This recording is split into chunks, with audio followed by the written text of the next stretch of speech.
Peel Street. I'm Charlene and I'm joined with John Williams. I'm Chrissy. Philip.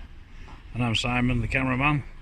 And tonight we are going on an explore into the Peel Street caves.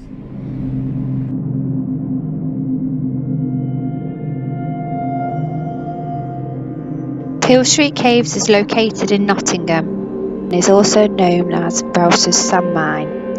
It was created between 1780 and 1810 and has many fascinating original features.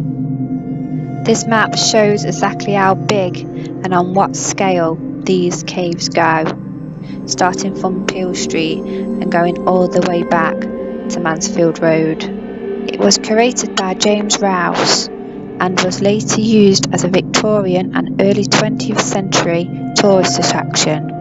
During the Second World War it was used as an air raid shelter. As you walk through the cave it feels like you are walking through an echo in time. There is numerous names and dates upon the walls, and there's also pieces of artwork that is even famous to this day. Artist, born of Scottish parents, grew up in the Sherwood part of the city. He painted this whilst he was a student at the Nottingham School of Art. Amazing. He went on to become a really well-respected artist and a member of the Royal Academy.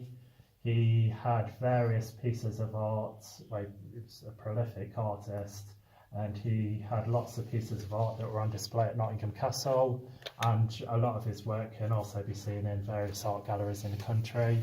And what did you say it dates back to? 1840? 1841. Wow.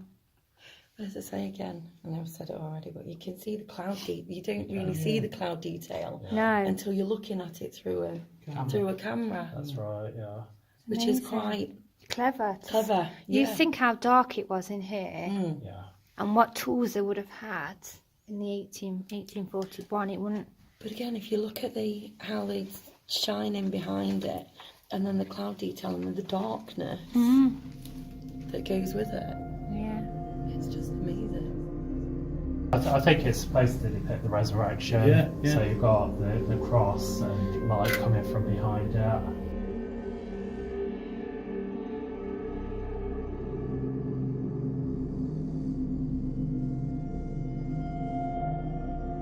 Scott has spent a lot of time in the caves, and obviously the daunting question is, has he had any strange experiences?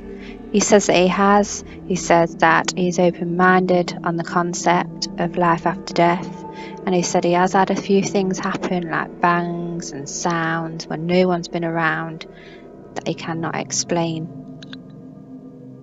Freaked out at certain points. Obviously Chris is a sensitive. Yeah. How do you feel down here, Chrissy? I've been poked. Yeah. I heard a high pitch, which actually knowing now could potentially be a shot. There was like a high pitched. I thought it was a camera noise, and a woman hung just as we came out from the area shelter. The whole deprivation of senses, I mean, that happened to those two guys, didn't it? Yeah. Has that happened to anyone since, or that you know? Does it happen to you, Scott? I mean, obviously you've accidentally run out of light, or? It doesn't Carries the camera back with torch. I do, exactly. Yeah. So I always always got very one well hand. prepared. Not really, not for me, but people that I've brought down, particularly smaller groups, have sort of said that they feel a bit uncomfortable in certain parts of it.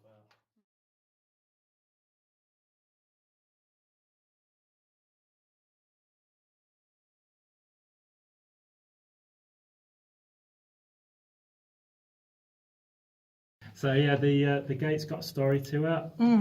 So we don't know precisely when it was put in, but there's a newspaper. Well, there's an interview with a newspaper in 1927 where there's a man called Mr. Rogers. He refers to his father, the late Mr. Rogers, as having put the gate and that brick wall there. So it's probably very end of the 19th century or the very beginning of the 20th century. Why?